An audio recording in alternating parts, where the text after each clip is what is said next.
Hi, everyone, and welcome to week 2. Semester's already flying by, if you can believe it. So, a few things about last week. Thank you for your great participation. I love the discussion boards. Everybody seemed to really be getting into them. I will be grading those shortly, so just be on the lookout for your grades. It typically takes me a couple of days to get all the work graded in the class, but I do try to get that back to you as soon as I possibly can. So also, I thank you for your patience. I'm pointing this out on the homepage here. So the tech list was a little bit glitchy, and I apologize for that. Same thing happened last semester in one of my classes, and so I'm going to be working on getting it fixed. So for some reason, some assignments that I had deleted were still showing up for some of you, and yeah, it's just not behaving itself right now. And so I deeply, deeply apologize for the confusion. I am working on getting it fixed. But for now, I just wanted to show you and remind you of some of the other features in D2L. I mean, especially for some of you who this is your first class, this is your first time at MTSU. Just as a friendly reminder, you can go, well, first of all, in the news feed right here, I will always post what your assignments are for this week. So you'll be able to click on, like, this is your discussion. So the title is Fake News for Discussion 2. If you click on that, it should take you to the Dropbox for it, or the discussion board for it.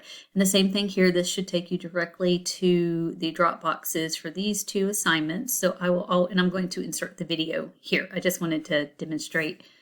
So if you're wondering, where did the video go? Obviously, I'm creating it right now. So you can also find the assignments on the upcoming calendar right here. So you should be able to click on those and it will take you directly to the Dropbox. Here, I'll demonstrate this. I'll view it from your point of view and just kind of show you that functionality. So yes, you can click on this. And it says not available because it will launch at midnight tonight. So just be aware of that. And then the same thing if you go to like the AA for week 2, click on that. It'll show up and there's your assignment and all you have to do is complete it. Then if you go over here on the course calendar, which is on the right-hand side of the page, it has all the assignments right here and you can click on those and it will take you directly to that Dropbox as well. You can also go to the content tab, which is where a lot of the course information is stored. So if you go to the schedule right here, it has the different weeks listed out. So you can click on week 2 and it has all the things that you need to do for week 2. I don't have a separate like reading tab for this because the reading and things that I want you to do are actually embedded in the assignments. Every now and then I'll put in some supplemental activities, like I think on one of your asynchronous assignments. Yes, one of the questions asked you about your thoughts on your own writing. And I asked you can take a look at this. It's a horrible title for a paper, but it's really good. It's not required, but I would highly recommend reading it because it just has some really good information. Because all the time I get students saying, oh, Miss Denson, I'm a terrible writer. I really am. I didn't get good grades. I did horrible on the writing assessments, on the ACT, whatever. And guys, you have been judged your entire academic career on your first drafts of writing. And that's not real writing. Real writing is brainstorming and bouncing ideas off of people and writing sometimes really horrible first drafts. I have written some crap, basically, for my first drafts. They're not that great. And it's really in that revision process and rewriting sometimes is where the good writing happens. And so this is an article written by a woman who is a professional writer. And it talks about how even though she's a professional writer, she gets writer's block. And she had to write this article and she didn't know what to do. And she procrastinated and she went to the fridge 50 million times. That's me when I get in a procrastinating mind. I tend to eat. That's just what I do. And I think it would just really relate to a lot of you. So especially those of you who think, oh my goodness, I'm just really not a good writer. I'm not looking forward to this class. It's going to be terrible. Read that. I think it'll help you feel better because I don't want y'all to be scared about writing or be nervous about your first drafts or think that I'm going to think you're a bad writer. I don't think that at all. I think, oh, okay, this is good, but it might have some room for improvement. My writing needs room for improvement. I mean, just as a friendly reminder, professional writers have teams of proofreaders and editors that help them create wonderful pieces of work before we ever see it. So just remember that as you're kind of finished completing that assignment for this week. So I will put any supplemental materials. Where did it go? I lost my thing. There's a supplemental reading tab. It's just not, there it is, supplemental reading and video. So anything that I feel like would be helpful for you, I'll populate it as we go along. I don't want it to be overwhelming and then like y'all look at supplemental materials that we're not even going to get to until week 7 and then you kind of forget about them. So I'll populate those as the course kind of progresses, and that's just stuff that you can go back that I feel like is either helpful or just extra tutorials or whatnot to cover what it is we're covering. So back to what we're doing this week. I'm going to go back to the course home and we're going to go over, I've also listed your research paper prompt and the rubric that I use for assignments in this course. And so going back to check on that, and we're not doing the research paper yet, but we are going to start brainstorming topics. And so I just kind of wanted to give you the research paper prompt so that way you kind of know where we're going on things.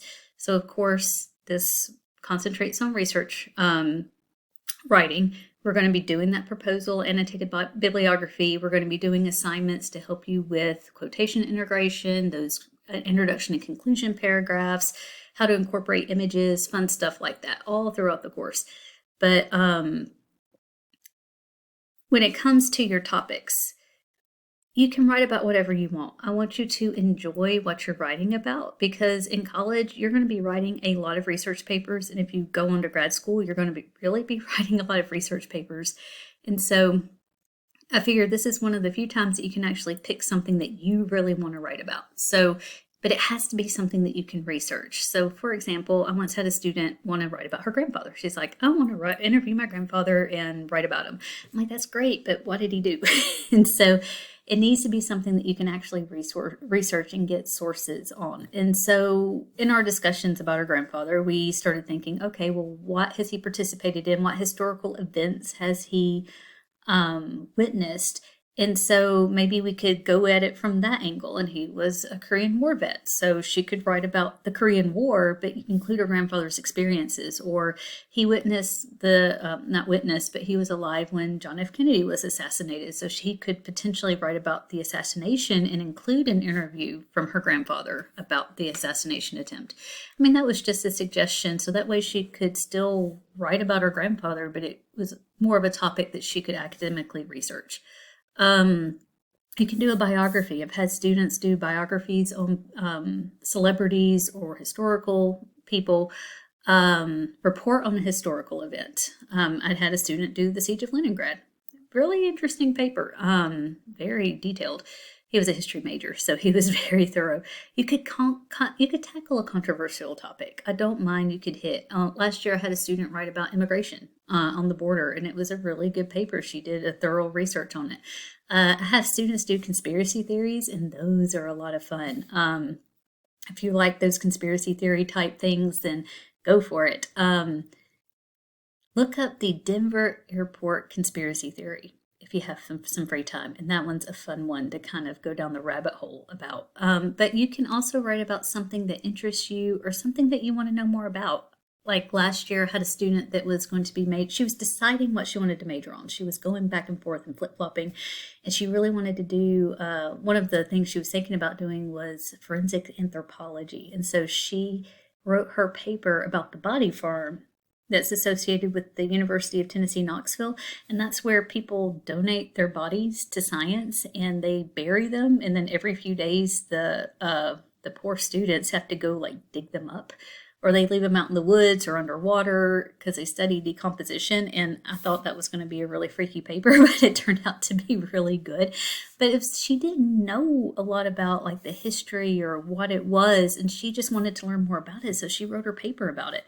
I did have a student who loved like fishing and hunting, and he found out that They take a lot of veterans that are suffering from PTSD, they actually use fishing as kind of like a therapy tool. And so he wrote his paper about how fishing is used as a therapy tool for vets, which I thought that was really cool. So, I mean, it's wide open. So this week, just brainstorm, think about some things you'd like to write about. You're going to give me 3 potential topics. And so then that's just because if you start writing your research paper, or let's say you do the proposal and you're going great, then we get to the annotated bibliography and you start doing your research and you realize, I really don't want to write about this. That's fine. You can switch your topic at any point in time up until the time you turn in your research paper. So yeah, and I won't make you redo the proposal. Or let's say you get through the annotated bibliography, and after you get and you start writing the research paper and you're like, I really don't like this topic anymore, I don't want to write about it, you can still change it. So anyway, you will be required to find a minimum of 5 sources. You do not have to use one of MTSU's academic databases. I'm going to show you how to use it, but you're not confined to that. It's still a good place to find your sources. We're going to be going over in detail what's a good source, what's a bad source, and what you can do. You also must use an image, and it must be used appropriately and in line with the subject matter. And again, we're going to go over that in detail as the course progresses. I don't want you to worry about that just yet. I'm just basically going to be showing you how to do a graph or finding an image online, incorporating it in your paper, and making sure it's cited correctly. So the final paper should be between 5 and 8 pages following MLA formatting, and it will be graded based off of this rubric here. Let me pull that up. Oh, wrong one. Sorry. Okay, it's not wanting to pull up. Hold on one second. There we go. All right, so basically every assignment that you do for me is going to be judged based off of these criteria. The prompt. Are you following the prompt? Is it in that MLA formatting if it's required and whatnot? If it's if it's missing a source, like your research paper requires 5. If you give me 4, you're going to be docked a little bit on the prompt of the rubric. Does it have good organization and flow? Can I follow what you're saying? Does it have mechanics, basically, grammar and spelling? So do I expect it to be dead letter perfect? No. Your first draft that you turn into me, I actually don't grade it too harshly on the mechanics. Now, if it's dead letter perfect, you might not have to do the revisions, and so you get the full credit without having to revise quite a bit. But if there's some errors in spelling or grammar, I'm going to point them out, and I expect them to be corrected in the revised copy. And again, content. Did you show a good depth of knowledge? Did you show me that you researched this? Do you show me, like for the prompt that you're going to be doing, are you following all the instructions on the prompt, and are you showing me that you really, really want to do this for your research paper? So that is the prompt, and that is also linked in both the announcement for this week, and then if you go to the content tab, I also put it, let me back up. The course projects, I'll start to populate those as I assign them. And then it's also under prompts and rubrics. So I have it into a couple of different places for you to find. So if you can't remember where it is, hopefully you can remember it's under one of those. As always, if you have any questions or concerns, reach out anytime. I will get back to you as soon as I can. You can email me. Some of you have already emailed me through D2L's messaging system, and that's great. You can continue to do that. I do check my MTSU email probably a little bit more frequently. So if it's a pressing matter, I would suggest that you email me there or text me. And that's 615-478-9782. That is listed on the syllabus. And I do believe it's under the very first announcement of the welcome announcement that I posted. My phone number is listed there. So text me if it's a pressing matter. And I hope we have a good week.